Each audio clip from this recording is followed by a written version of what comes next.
예, 그럼에도 불구하고 의문이 남는 부분들이 꽤 많이 있죠. 취재 기자와 이 문제를 좀 더 짚어보겠습니다. 이희정 기자가 나와 있습니다. 자, 목선을 보고 우선 이게 너무 작다.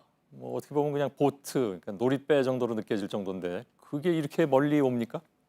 네, 일단 이 배는 1.8톤짜리 목선입니다. 예, 해군과 어민들에게 좀 물어보니까 실제로 오징어 잡이가 한창일 때는 이런 배들이 종종 건너오기도 한다고 합니다. 예, 실제로 지난달부터 이 북방 한계선 인근에서 조업하는 북한 어선의 숫자도 그만큼 많이 늘어난 걸로 알려졌는데요. 그중에 이런 배들이 많다는 얘기인가요? 네, 바로 이런 모습입니다. 예, 예. 이런 어선의 경로를 좀 보면 이번에는 특히나 울릉도에서 50km나 더 떨어진 그러니까 먼 바다를 돌아서 내려왔습니다. 예. 그만큼 사고 위험이 높은 걸 감안하고 내려왔다라는 얘기가 예. 됩니다.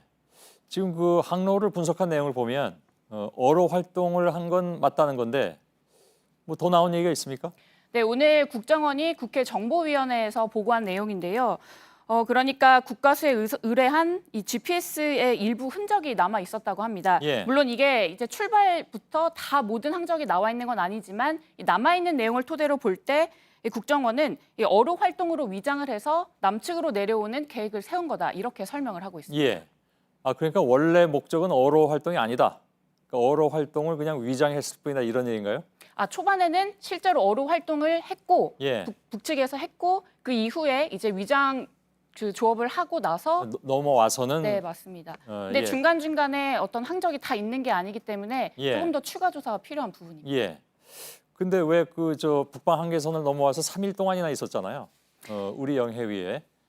네, 그게 우리 그 영해에서 약 3일 정도 가까이 이제 머물렀던 건데요. 예. 이 배 안에 식량이 있고 또 날씨 조건이 나쁘지 않으면 그러니까 파도가 높지 않으면 충분히 가능하다는 게 전문가들의 의견입니다. 예. 특히 이번에 보면 이 기름을 아끼려고 중간중간에 시동을 껐다 켰다 하는 그런 부분들이 있었고 또 어구를 준비하고 사전에 위장 어업을 했다라는 이런 점을 볼 때는 굉장히 치밀하게 준비를 했다라고 보는 시각이 있습니다. 예. 예. 하긴 뭐 기름을 아끼기 위해서 끌 수밖에 없는 게 배 자체가 작기 때문에 기름통도 작을 거 아니에요.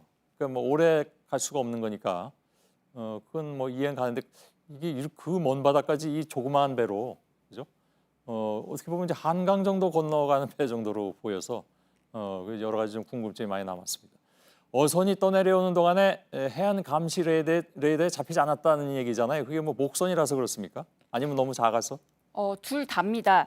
군은 선박을 탐지하기 어렸던 이유로 크게 두 가지를 들었는데요. 일단 예. 작은 목선이라는 점 그리고 당시 기상 상황이 파도가 굉장히 높았다라고 설명을 하는데요. 예. 특히 이 목선의 높이가 1.3m인데 이 파도가 그보다 높은 1.5에서 2m였다라는 겁니다. 예. 여기에 또 속도도 느려서 거의 떠내려오는 정도로는 이 레이더상으로 식별이 굉장히 제한적이었다라고 했습니다. 예. 하지만 그러면서도 또 추가 브리핑에서는 이 올해에만 이 같은 목선 60여 척을 식별해서 다 돌려보낸 적이 있다. 또 이렇게 설명을 했거든요. 예. 그래서 결국 기상 상황을 고려하더라도 약간 모순되는 좀 부분이 있습니다. 예, 알겠습니다. 파도가 그만큼 높았으니까 안 보였을 수는 있는데 그만큼 또 위험하다는 얘기도 돼서 아무튼 좀 여러 가지로 좀 궁금증은 많이 남네요. 군 당국은 배에 타고 있던 사람들 4명이 다 지금 민간인이라고 그랬잖아요.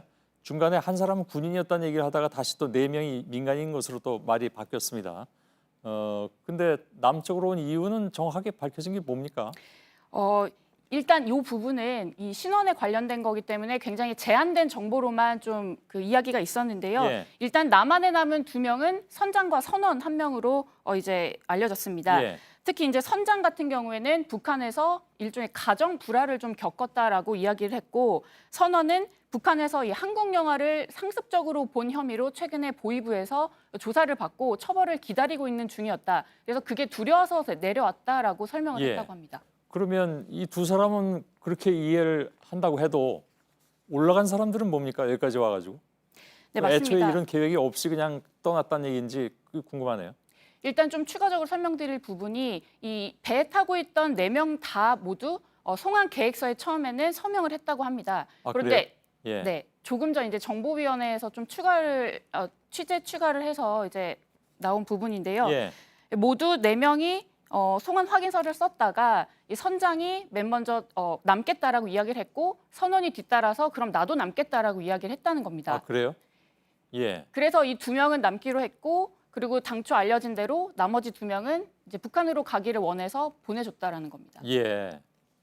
그러니까 이게 다 돌아가겠다고 했다가 둘이 뭐 여기 내려와 있다가 심경의 변화를 일으켰다는 얘기가 되는 건가요? 일단은 정확하게는 좀 더 경위를 좀 파악을 그래야 해봐야겠지만, 되겠죠. 네, 저희가 일단은 좀 유출을 할 수밖에 없는 상황입니다. 예, 알겠습니다. 이희정 기자였습니다. 잘 들었습니다.